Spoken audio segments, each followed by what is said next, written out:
Hey folks, welcome back to another video in the digital form series for permanent residence application for Canada. So, if you're being sponsored by your spouse or being sponsored by your child or doing the application for permanent residence yourself under the TR to PR pathway or the non-express entry PNP program, then you need to provide information about your background, including education, employment, and address history. And you do that by filling out this form, Schedule A, also known as 5669 Background Declaration. Now, if you're doing the application online, this form is digital, meaning you don't need any PDF, you don't need to generate barcodes, you don't need to sign the form. The online portal takes care of that. So in this video, we'll cover how to find this form for both offline and online applications, who should fill this out, some technical aspects of the form such as writing names in native script, how to account for gaps and overlaps in your background, and finally, if you have more than one person in your application, how to use this form to add that person. Okay, just a quick note before we begin. All the information that I share in this video, and in fact all the other videos on my channel, is my personal opinion and understanding of information that is already publicly available to everybody else. So there is nothing that I know that you don't know already and you cannot find already for yourself. So what I want to say is, do not completely rely on my videos or any other videos on YouTube to do the application for yourself. My videos or any other videos, from what I presume, are only meant to help you understand the general concept of the application. But each application, as you know, for permanent residence is case specific.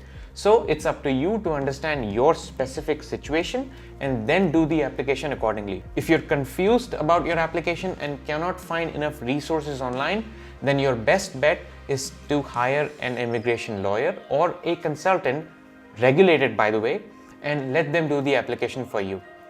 It may cost a little, but you can then rest in peace knowing that your application is in good hands. Alright? So with that message out there, let's actually begin with this video and try to understand Schedule A 5669.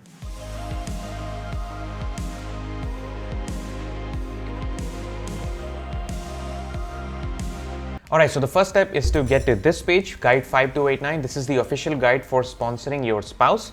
And then you're going to scroll down, click on step 3, fill out the forms, scroll down further. Under person being sponsored, you will find form 5669. There it is, Schedule A. So click on this and then it's going to go open into another page. Then you're simply going to download it. I've already downloaded it. Save it into your desktop or downloads folder and then go to your desktop or downloads folder and then open that form. All right. So this is what the form is going to look like. Now, as you can see, this is quite a long form with a lot of details to fill out, and this form has a very strong logic built into it in order to help you get the validation done. As you can see, there's a validate button. So the logic that is built into this form, especially in the address history and the personal history section, allows you to make sure that you provide data, enough data for 10 years, and the data makes sense with each other. All right. So if you make mistakes, if you don't provide data that is correct or in agreement with the logic that is built into the form, then you will be given an error message. All right, and it's not going to let you validate the form. So I explained all that, how to get around the validation, how to enter data correctly in this video that should be showing up on the cards here and linked in the description below. So check that video out if you are doing the application for spousal sponsorship on paper. All right. So once you are done with this form, you will have to click this validate button and you will get a message that says validation completed successfully. If there is any errors, this form is going to highlight those areas in this form where there's an error with a red box, and then you'll have to fix those errors. And again, check out that video I linked in the description below to learn about how to go around errors. Okay. And once you've done validation, this form 5669 is not going to generate barcodes like some of the other forms do. All right. So don't worry about that. This after validation does not generate barcodes, but still complete the validation. All right. And once you've signed and fill in the date and make sure that the form is complete, you can simply send it along with your application packet. And one quick thing, if there's more than one person in your application, then each person is going to have to fill out their own copy of this form. All right. So if, let's say, you are being sponsored by your spouse and you have a child, then you will fill out one copy for yourself and you will also fill out one copy for your child, and you can just sign the copy for your child. The signature of the principal applicant, you in this case, who's being sponsored by your spouse, is going to work for the signature of all the other people. If let's say they are children and they cannot sign for themselves, then you can sign on their behalf. All right, so that is how you take care of the offline or on paper spousal sponsorship application. All right, now if you are being sponsored by your child under the parent and grandparent program, then the form is pretty much the same, but you can also find it here in the guide 5772. But as you can see under the notes section on guide 5772 for application to sponsor parents and grandparents, it says you now need to apply online, which means that you don't have to fill this form out. You will have to fill out the digital version of this form, which the video is already about. All right, so hold on for that. And one more thing about the parent and grandparent sponsorship, they're not actually accepting applications for the 2022 process now. So wait until they announce a new package, as it says here. They might revise the forms, they might change the structure of the form. So wait until a new package is announced. And if the forms remain the same, then you can actually apply the same logic for Schedule A, if it remains the same, to the new application packet after 2022 once it's announced. And if the form is changed, if they completely overhaul the forms, then you will have to go with the new instructions. All right, so now with that said, let's actually look at the online version of the Schedule A. All right, so for the online application, you're going to get to this page. This is the Permanent Residence Online Portal, and it's linked in the description below. So if you don't have an account here, you will have to actually create an account to start the application. I have an entire video explaining this process, so it should be showing up on the cards here and it's linked in the description below. Check that video out. So once you get to this page and start your application, you are going to get to the form section. It's going to look like this. And if you keep scrolling down, you are going to get to this form 5669 right here. Schedule A background declaration. All right, and it says this form is mandatory for all programs. So for pretty much every permanent residence program that you apply for, you will have to provide background information in some form or the other. Schedule A happens to be the most common. So you're going to click on start or edit depending on if you've already started your application. And then you are going to get to this page. It gives you the basic instructions. Who is this form for? Before you get started, what you have to do, and we'll cover all that. So the first thing to do is to click on add new family member. So in this case, you, the principal applicant, is going to enter your information. All right, remember this form is for principal applicant, not the sponsor, but the principal applicant. All right, so don't get confused. All right, so let's quickly read through these instructions. It says you, the principal applicant, must fill out this form for yourself and on behalf of any of your family members 18 years of age or older who are not already Canadian citizens or permanent residents. So the first thing we understand is this rules out the sponsor, because the sponsor is already a PR or a citizen. Any other family members who are already citizens or permanent residents are also ruled out. All right, so let's assume you are being sponsored by your spouse and you don't have a child. All you have to do is, when you start this form, just click on this radio button yourself, the principal applicant, complete all the sections, come back to the front page, the main page, and simply type in your name here and you will be done with the form. Okay, so let's look at the second scenario. Let's assume you're being sponsored by your child under the parent and grandparent program, and your child is obviously the permanent resident or citizen of Canada. So in this case, let's assume mom and dad are being sponsored together. Let's assume dad is the principal applicant. All right, so in the first round, dad is going to fill out the information being the principal applicant, and he's going to select yourself. Dad is going to do his round of this form, complete all the sections, come back to this page, click on add new family member, then check this radio button, and then dad is going to provide information for mom. That is what I understand from this instruction. All right, so you don't have to create two different accounts for mom and dad. Mom can be dependent on the principal applicant, which is dad, or dad can be dependent on the principal applicant, which is mom. Either way is fine, but you only have to have one principal applicant when a couple is being sponsored. All right, and that's how you can add as many family members as you want. Okay, one more thing, I just want to quickly show you what family members are. All right, so if you come to this page, Glossary Canada.ca, I'm going to link it in the description below. Family members are defined as the applicants or the principal applicant's closest relatives in the context of an IRCC application. All right, so defined as spouse, common law partner, dependent children, and their dependent children. This does not include parents. What I want to get at is, When you as the principal applicant are filling the form out for yourself, whether you are being sponsored by your spouse or being sponsored by your child, your parents don't have to complete their copy of the form, alright? You're simply going to list details about your father and mother here, but they don't have to fill this form out or complete the entire form, alright? Because your parents, the principal applicant's parents, are not considered immediate family members. That's my understanding from the glossary page on the official IRCC page, alright? But double check and verify this information. I feel that they have clearly defined what family members are. So, principal applicant's mom and dad don't have to complete this form. Only closest relatives, which means principal applicant, principal applicant's spouse, or principal applicant's dependent children, alright? So remember to select these radio buttons and then provide information, alright? Then if you scroll down, the first section is personal details, alright? So this is where you will have to type in your full name. So it gives you clear instructions that enter all names in English and in your native language, alright? So I'm just going to enter my name in English language and I'm going to show you how to do that in the native language. So family name is the last name.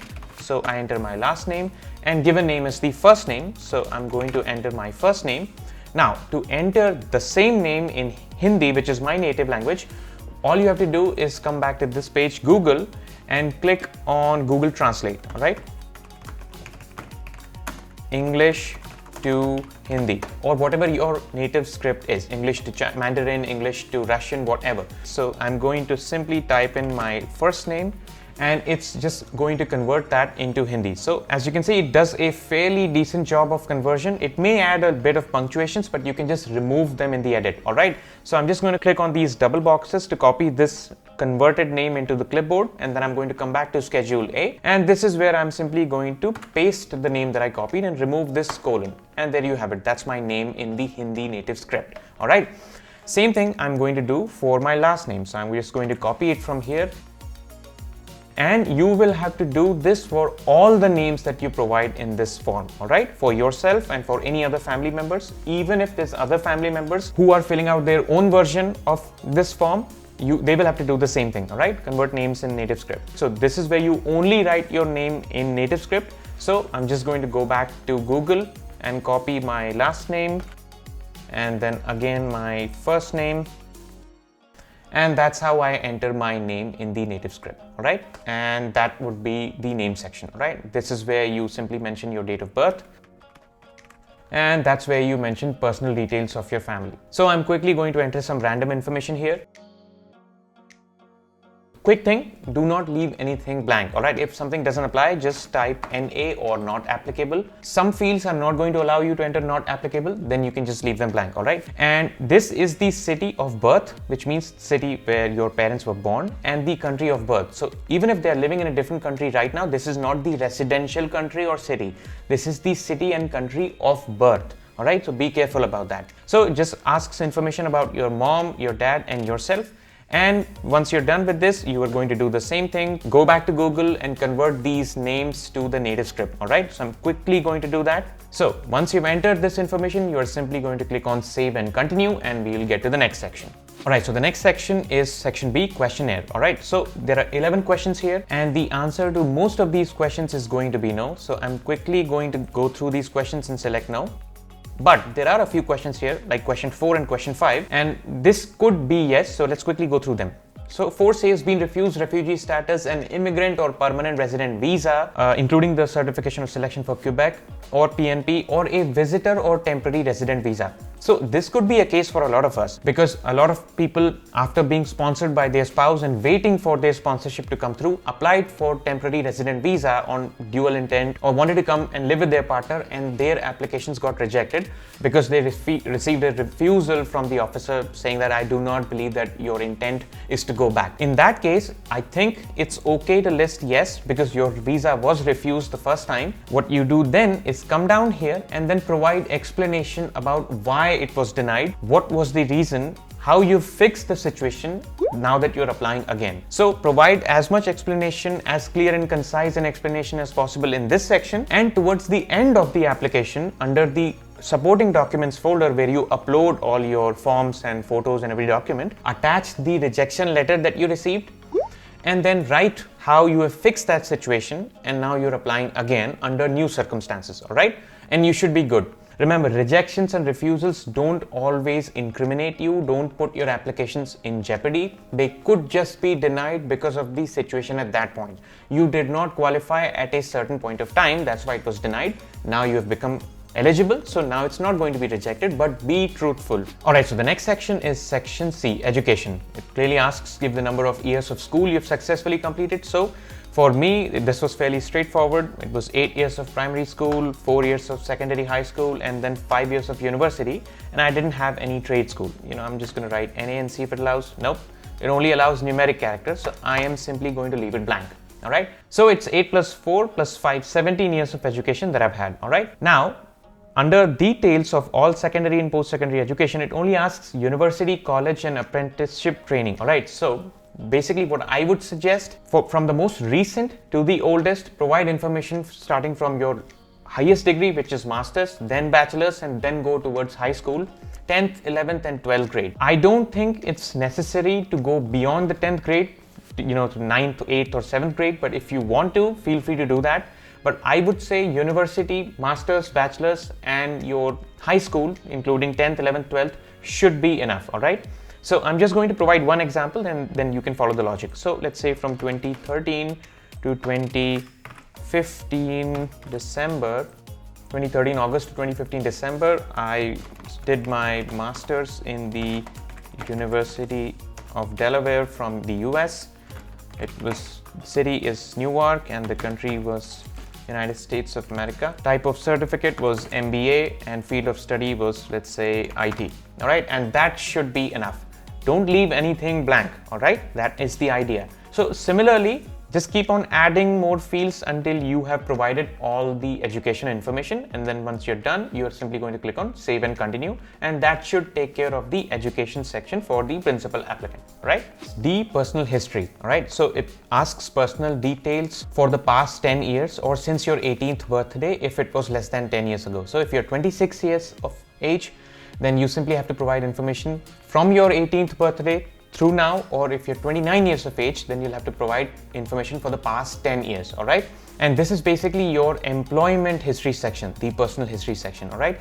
And it asks you to provide information about whether you were employed, studying, traveling, retired, or in detention.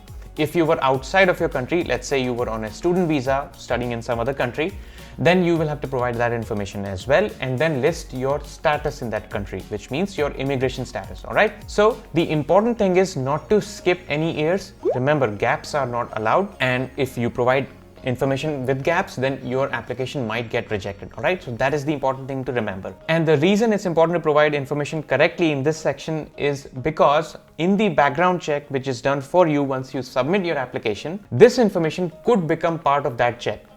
So no one knows how the background check is done. Even I don't know that, but this is just my guess that this could become part of the validation when they are doing the background check on you. So the information that you provide here should match for the most part with the background check that they find on you.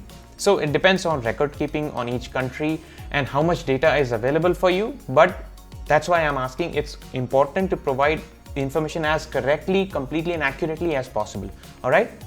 So with that said, let's actually move on to this section. So the idea is pretty straightforward. You start with the most recent and then go into the past up to 10 years or your 18th birthday, whichever is earlier.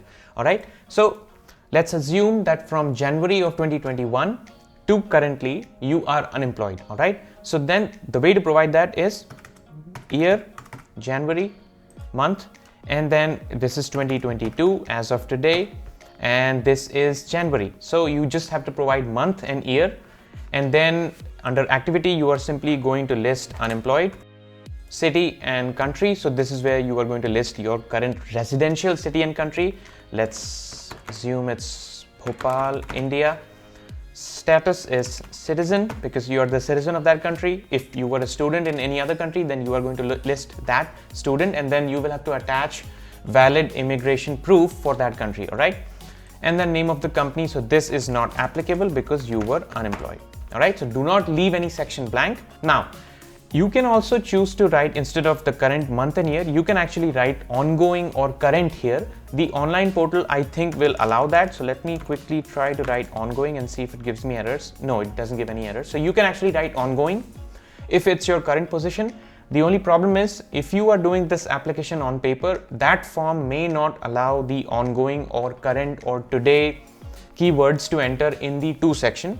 Then if it doesn't allow, then you are simply going to write the current year and month, and that will be assumed that it is your current position. So I'm just going to take it back to January 2022 just for the purpose of understanding. So let's go further back and add another and then provide history for that. All right, so next let's assume you were working for XYZ company for 4 years before that at a stretch.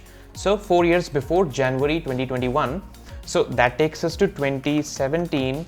Let's say you started working in June and you were working until December of 2020, and you were employed, and let's say it was Bangalore, India. Status was citizen. Name of the company, let's say you work for XYZ company. And under activity, you can actually write the name or title of your job instead of writing employed. So let me write business analyst.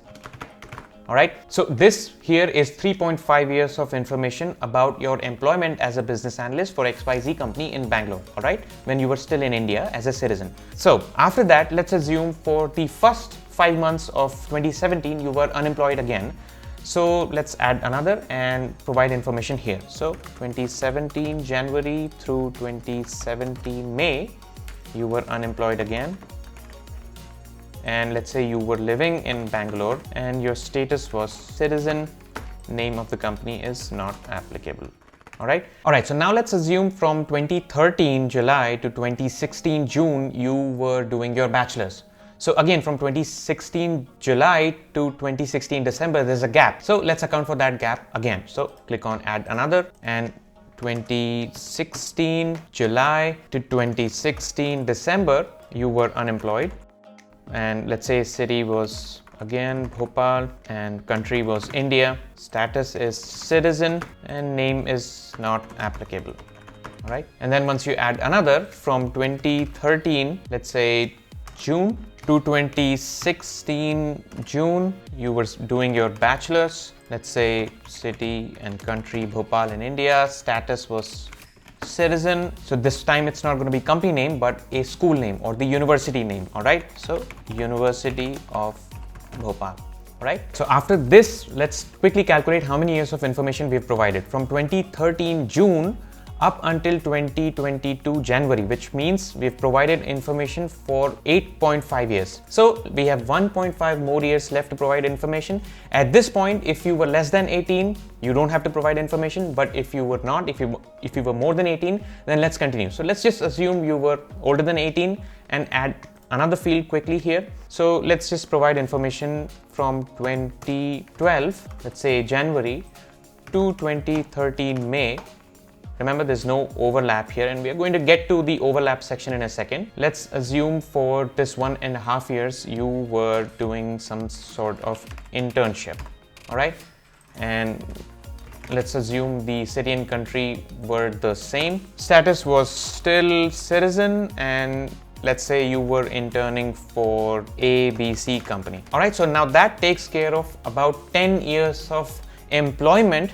Basically employment background information for you from 2012 January through 2021 December. All right, so now that we've provided 10 years worth of information, you must have noticed that throughout this information section, we didn't leave any gaps in time, and all the information was linear in a reverse chronological order. All right, and there was no overlapping dates. So here's the situation. If let's say from 2013 January through 2013 May, you were also doing another job and you want to provide information for that. If you're doing this online, then I think you should be able to provide that. So just click on add another and write 2013 January through 2013 May, and activity, let's just call it internship 2.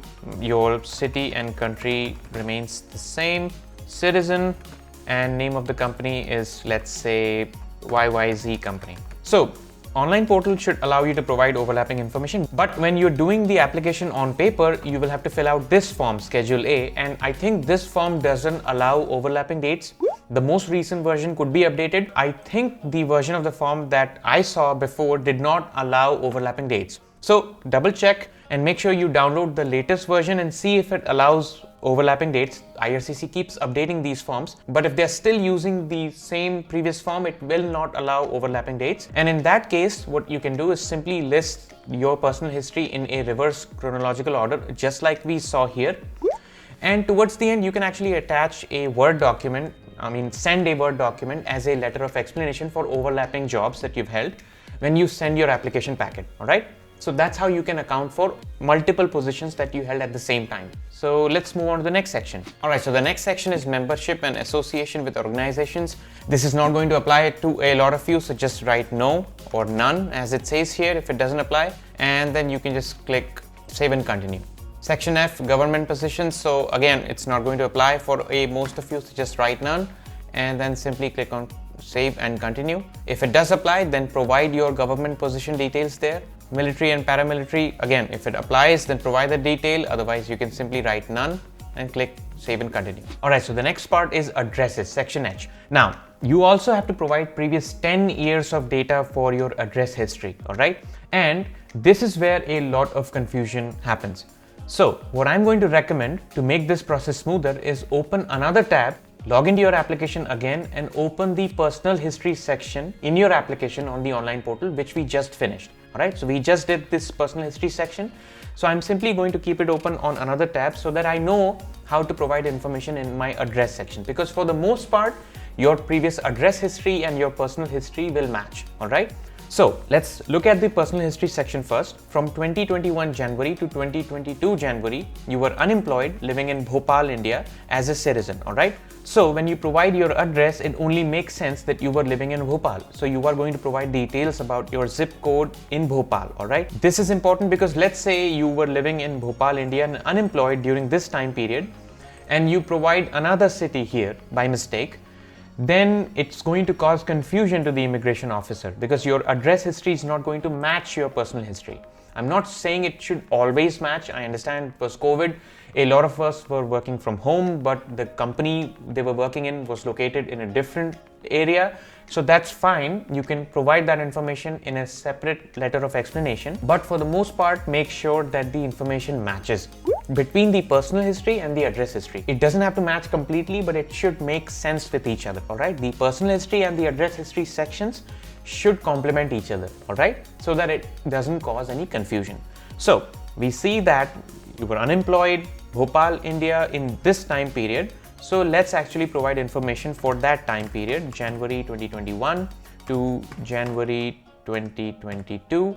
And this is where you can provide the address where you were living. So I'm just going to provide some random details and skim through this section really quick. So now, as you can see, this makes sense with the personal history which you provided in this time zone. So this is good, all right? So similarly, you can just click on add another. And for the next part, let's say next personal history 2, we listed from 2017 June to 2020 December. You were working as a business analyst in Bangalore as a citizen working for XYZ company. All right. So this is where you are going to list the same date from 2017 June to 2020 December. And this is where you are going to provide your residential address where you were living in Bangalore. All right. It doesn't have to be the company address, but your address, all right? So I'm just gonna skim through this section real quick again. All right, so now this address complements the information that you have listed in the second personal history.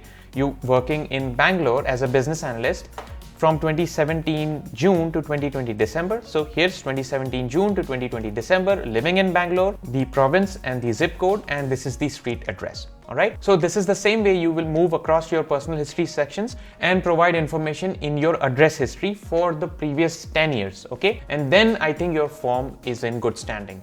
Don't skip any fields. Make sure you provide information on all these fields. Okay. Don't leave anything blank. and proceed similarly. Provide 10 years of information in the address section also. I'm not going to do that in this video. You get the idea, and that should complete your address history section. All right. Once you do that, you're just going to click on save and continue, and then you're going to get to this page. Basically, your form is now complete. Now, if you're only one person in your application, then all you have to do is remember to type your full name here again. All right. It says type your name as it appears on your passport. So here, I don't think you have to write your name in Hindi or your native script. Just write your name in English, full name, and that should actually account for the signature. So this is how you sign this form, by typing in your name. And the principal applicant's full name towards the end of the form that we just saw takes care of the signature for the principal applicant as well as all the other family members included in this form. All right. So all the other family members don't have to write in their name to sign it digitally. All right. Only the principal applicant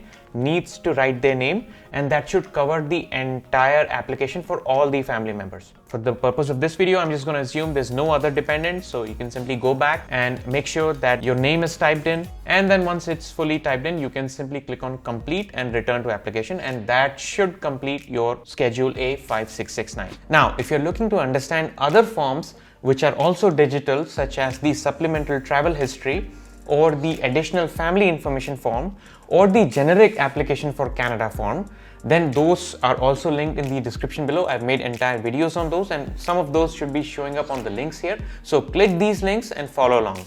That's been it for this video. This is Suyesh from Hit Submit and Canada. I'll see you in the next one. Goodbye.